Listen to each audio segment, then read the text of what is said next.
انسانوں کا اکٹھے ہونا اور ایک دوسرے سے ملنا ملانا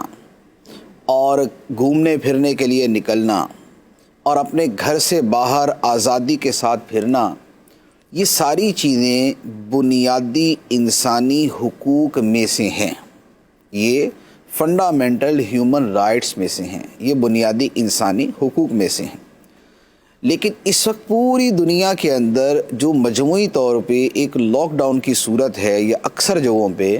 اس کا مطلب یہ ہے کہ لوگ اپنے گھروں میں رہیں، بلا ضرورت باہر نہ نکلیں،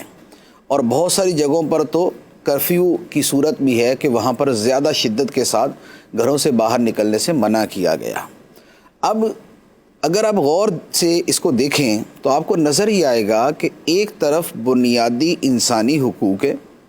اور دوسری طرف ان کے اوپر پابندی لگا دی گئی، اور اب وہ اپنے کوئی بھی حقوق استعمال نہیں کر سکتا یا بہت لیمیٹڈ استعمال کر سکتا ہے۔ اس سے یہ پتہ چلتا ہے کہ جو بنیادی انسانی حقوق ہیں ان کی اپنی حدود بھی ہوتی ہیں، اور مختلف چیزوں اور لمحات اور اوقات کو پیش نظر رکھتے ہوئے اس کے اندر ریسٹرکشنز بھی ہو سکتی ہیں۔ ایسا نہیں ہوتا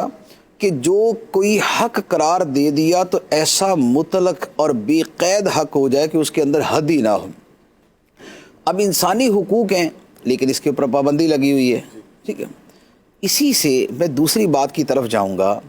کہ یہ جو کہا جاتا تھا اظہار رائے کی آزادی،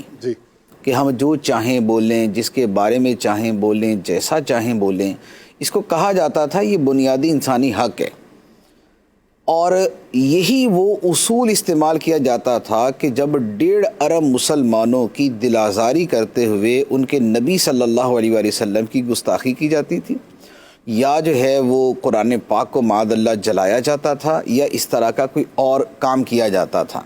اور وہاں پر جب ہم یہ کہتے تھے کہ بنیادی انسانی حقوق مطلق نہیں ہیں، یہ بے قید نہیں ہیں، یہ لامحدود نہیں ہیں، یہ لامتناہی نہیں ہیں، بلکہ جہاں پر اس سے کوئی ہرٹ ہو رہا ہے یا دوسرے کو تکلیف پہنچ رہی ہے وہاں پر اس کے اوپر پابندی لگائی جائے گی، اس کی حد بندی کی جائے گی، تو اس وقت یہی سارے جو افلاطون اور ارسطو تھے یہ مانتے نہیں تھے اس بات کو کہ نہیں جناب، بنیادی انسانی حقوق پہ کوئی قدغن نہیں لگائی جا سکتی۔ تو بھائی ابھی لوگوں کا جو ایک دوسرے سے ملنا ملانا، جمع ہونا، گھومنا پھرنا، یہ سب بنیادی انسانی حقوق ہے، تو کیوں اس کے اوپر پابندی لگائی ہوئی ہے؟ اگر اس لیے اس پر پابندی لگائی ہے کہ بھائی اسے دوسروں کو نقصان پہنچ سکتا ہے،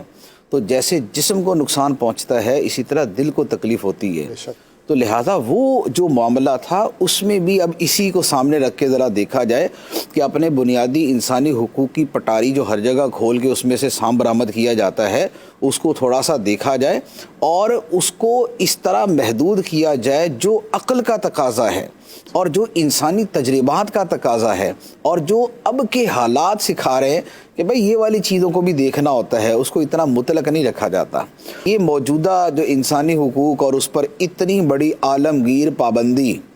یہ آگے جا کے انشاءاللہ یہ جو دوسری چیزیں ہیں یہ ان کے اندر بھی کچھ سمجھ بوجھ لوگوں کو دے گی۔